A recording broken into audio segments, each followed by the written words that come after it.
Welcome to the deep dive. Today, we're plunging into a topic that's just absolutely crucial for civic understanding, the security and the handling of election ballots. Hmm. And our exploration today, it's based on a pretty compelling audio recording. It actually captures a direct, on-the-ground conversation about ballot box procedures right there in New Hampshire. Right. So our mission really is to unpack the details of this interaction.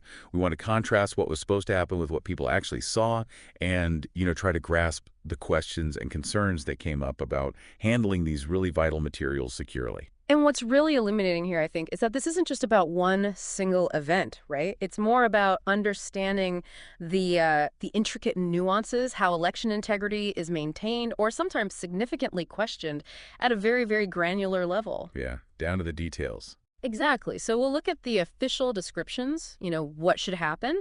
Then we'll look at the specific actions that, well, did happen in this case. And maybe most importantly, the implications of those differences for, public trust. Okay, let's get into it then. So how are ballot boxes generally described as being secured? I mean, what's the baseline? Well, the source material, the recording we're looking at, gives a pretty clear picture there. Right, it says the boxes are sealed, but not just any tape. No, not at all. This tape is specifically marked and signed and initialed by the town city clerk. That's a direct quote. Signed and initialed, okay. And it's usually white tape printed with by the Secretary of State. So it's official stuff. That really sets a standard, doesn't it? A high standard for official verifiable security. It establishes a clear chain of authenticity, you'd think, for every box. That detail about the specific tape, the unique tape from the Secretary of State's office, yeah, that's absolutely critical. It implies a controlled method, right? Standardized. Designed to make any kind of tampering immediately obvious if that unique seal is broken. It's all about visible, verifiable integrity. Precisely. Okay, so that's the standard.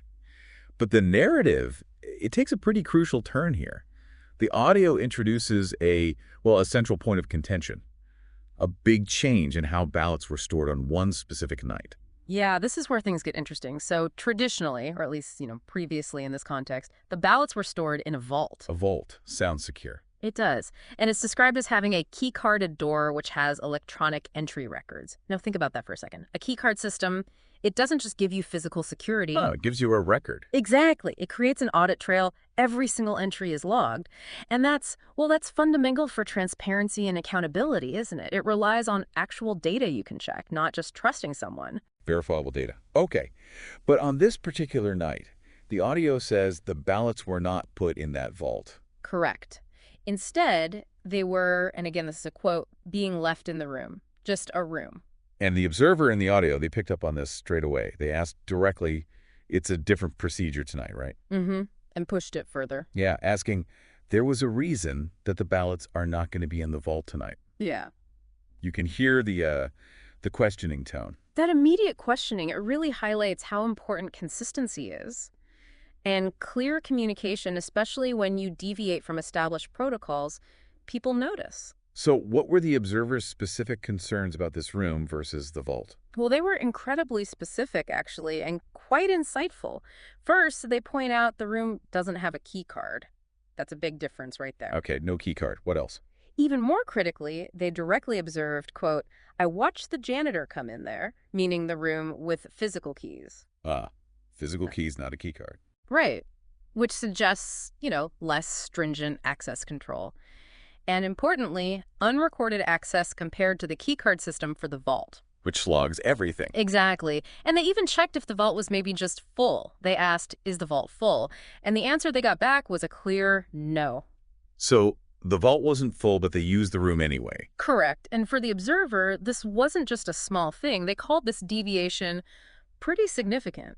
It's a direct shift, really, from a controlled, recorded access point in the vault to one with, unrecorded, less stringent access. That directly impacts the chain of custody. Okay, so you have this observer pointing out a significant change, asking why, highlighting the difference in access control. How did the officials respond when they were pressed on this? What was their rationale? Well, their primary response, according to the audio, was basically a repeated assertion. Just saying. Things like, this building is secure and ballots are secure where they are. They said they're secure here, they're secure where they were last night. Just general assurances. Okay, secure. But did they address the specific point about the key card versus keys? This is where we see that critical contradiction emerge. The officials apparently explained that for anyone to get into the building, they will need a key card, and also that alarms would be set. Key card access for the building. Okay. But the observer directly countered that. They said, quite plainly, I saw the janitor open the building with his keys. Ah. So the officials say key cards are needed for the building, but the observer saw keys being used. Exactly. That's a clear discrepancy, right? Between the stated policy, key card access, and the observed reality, physical key entry. It immediately creates a substantial gap in confidence about those general assurances of security, especially for that specific room. And the observer, they didn't just drop it there, did they? No, they didn't. They kept asking basically, why the change in procedure? And the response? The official's response, well, despite the observer feeling the question hadn't really been answered, was essentially to evade. They stated the question had already been addressed. Even though the observer disagreed. Right. And this kind of evasion, it's critical because when you don't have transparency, when you don't get clear answers, even a process that's well-intentioned can accidentally, foster suspicion. It can actively undermine public confidence. So what was the final explanation they gave for the change, if they gave one? The final reason offered was, and this is quite something, because they are as safe in there as they are where we put them last night. As safe in the room with key access as in the vault with key card access. That's the assertion. And it's a profound shift, really. It moves the conversation away from objective, verifiable security protocols like keycards and logs. To something much more subjective. Exactly, to a subjective assertion of safety, which is much harder for anyone, the public included, to verify or trust without a lot more specific explanation. It leaves that fundamental question why the change completely unaddressed. Okay, so that debate about storage happens. And then the conversation pivots. Yeah. Right? It moves to let's call it a practical demonstration of security. Yes, and this part is pretty striking. There's this discovery that official apparently left a whole box full of seals. Seals, meaning the special tape we talked about. Not the tape itself, but the unused blank security seals, the very things that are supposed to be uniquely marked and controlled to seal the boxes. Ah, okay. Blank seals just left out. Apparently. And the availability of blank official security materials like that, without clear control, it immediately undermines the whole concept of tamper evidence they're supposed to provide. If anyone can just grab one. Right. It loses its meaning. Then, yeah, a mock demonstration is described. Someone named Kathy takes one of these blank seals, which the observer, with some audible disbelief, sarcastically calls Post-it notes. Post-it notes. Wow. And the suggestion is made to do a demo, like put the Special Secretary of State tape or seal on a box and then peel it off. So they're demonstrating how the seal works using one of the unsecured blank ones. Yeah. Seems so.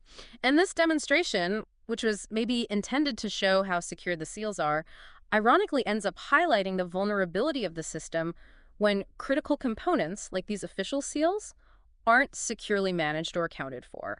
And the observer's commentary during this demo. Oh, it's just dripping with sarcasm based on the description, saying things like, it's very secure again, and absolutely, this is so secure, I'm sorry. You can almost hear the tone. Completely. It just highlights the observer's perception of this huge, unsettling gap between the official statements about security and what they were seeing in practice.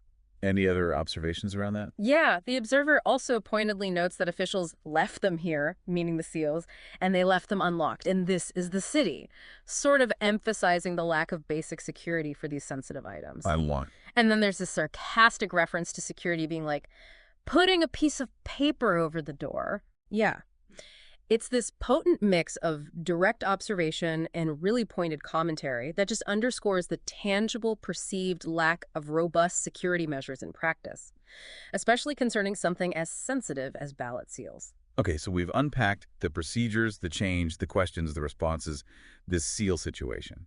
What does all this mean for you, the listener, as you try to navigate information about these kinds of processes? Well, it really reiterates that core tension, doesn't it? The contrast between, on the one hand, the stated high standards for ballot security, sealed boxes, secure vaults, keycard access. That's official stuff. Right. And on the other hand, the specific on-the-ground observations and, crucially, the unaddressed questions about a procedural change and how security materials were actually handled. It really emphasizes that true security, especially in public processes like elections, it relies on actions you can actually demonstrate and clear, verifiable answers, not just broad declarations that everything is secure. Exactly. Those declarations need to be backed up by practices that hold up to scrutiny. And maybe that's the real value of this kind of deep dive. Mm-hmm. It's about not just taking general statements at face value. Mm-hmm. It's about digging into the specific practices and understanding why these granular details, like key card access versus physical keys, or finding a box of blank security seals unlocked, why these things can become points of really significant scrutiny, and why they can potentially erode public confidence. These aren't just technicalities, are they? They seem small, maybe, but they are the bedrock. They're what public trust is built on, or how it gets chipped away. Which raises a really important question for all of us, I think. Which is, When we're talking about processes that are designed for public trust, Mhm. how much do those specific transparent actions and those clear, verifiable answers actually matter compared to just general assurances of safety or security? that's the central question, isn't it? What level of proof, what level of transparency is needed? So as you reflect on this particular situation, maybe consider this. What are the key elements you would look for in any system? Doesn't have to be elections, it could be anything. What would you need to see or know to truly feel confident in its security and its integrity?